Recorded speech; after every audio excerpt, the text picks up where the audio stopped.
Playing outside is boring. Grandpa, do you have any toys? I have some old toys in the attic that you guys can go fetch. Hey, Grandpa, what's in this box? I don't know. Let's open it up. What's wrong, Grandpa? Oh, nothing. Here are the toys that you asked for. He started crying silently and remembering all his friends that had died in the war. Grandpa, is something wrong? Oh, I was just thinking about my time in the military. Yeah, it was very hard and very tiring. A lot of my friends risked their lives for their country. Hey, did I ever tell you the story of the young German water boy? James, only give water to the German soldiers, not the American. Only the German. I know, Dad, you told me like 100 times. Okay, calm down. I don't want you to forget. The worst thing that could happen would be you supplying the enemies and encouraging them to defeat our own country. I promise, Dad. Here you go. Dad's words earlier were kind of suspicious. Wait, I have a plan.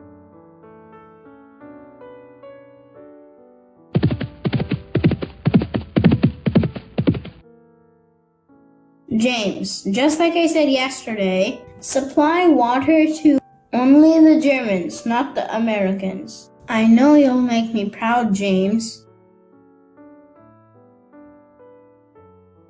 Hello, sir. This is the water you have asked for. Ah, thank you, young lad. James, is it? Yes, sir. Well, James, are you proud of your country? We're finally gonna be able to get rid of those nasty Jewish people. James got a funny feeling in his tummy, one that didn't make him feel good. It made him feel sick. He nodded his head to show agreement, but in his mind, he hated this man. But, sir, what if the American soldiers defeated us? Oh well, that won't happen considering you and your dad are working with us. You supporting my soldiers and me, we can defeat anyone. James felt so angry at this man. In fact, he was so angry he was going to pray to God that the American soldiers would make a comeback and defeat this horrible excuse of the man. As James was about to mount Stormy, he remembered his plan, so he slowly made his way to Fort Snelling, the American soldiers' fort.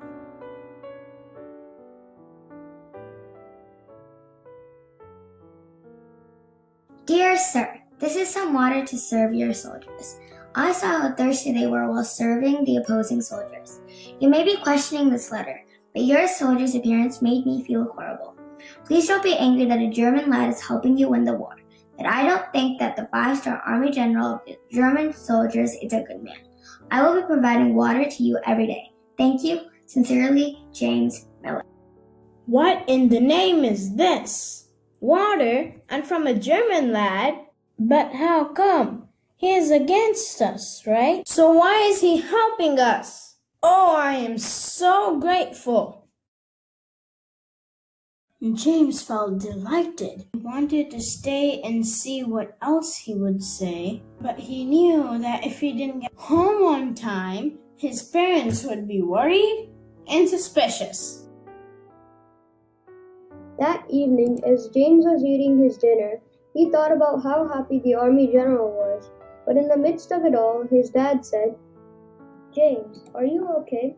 You aren't talking as much as you usually do. Is something wrong? James didn't want to tell his dad what was on his mind because he knew that he would be upset and angry. So instead, he told about his run-in with the Army General of the German soldiers. Oh, that's nice to hear. Is he telling you all about the problems those Jewish people are causing for us? I talked with him the other day. He's talking about kidnapping Jewish people in Germany and sending them to concentration camps. We can finally get rid of them. Concentration camps? Now James is determined to help the Americans win the war. James kept delivering the letters to the American soldiers to help them win the war.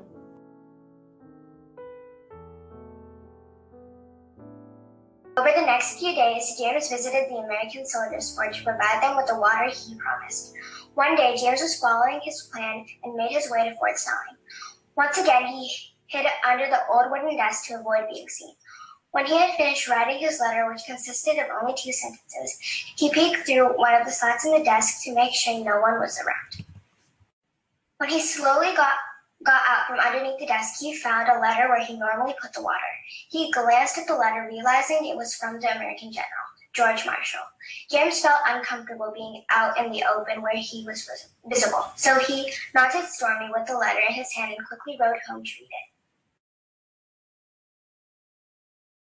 Dear young and courageous boy, thank you so much for graciously giving us water every day.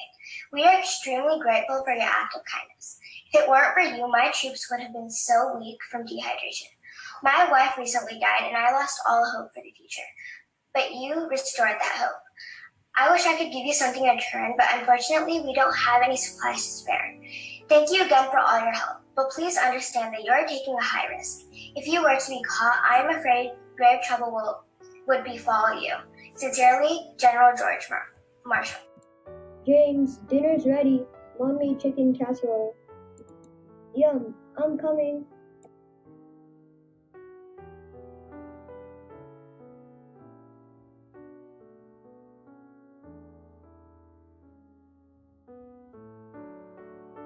James, I made your favorite, chicken casserole. It looks delicious. Thank you, Mama.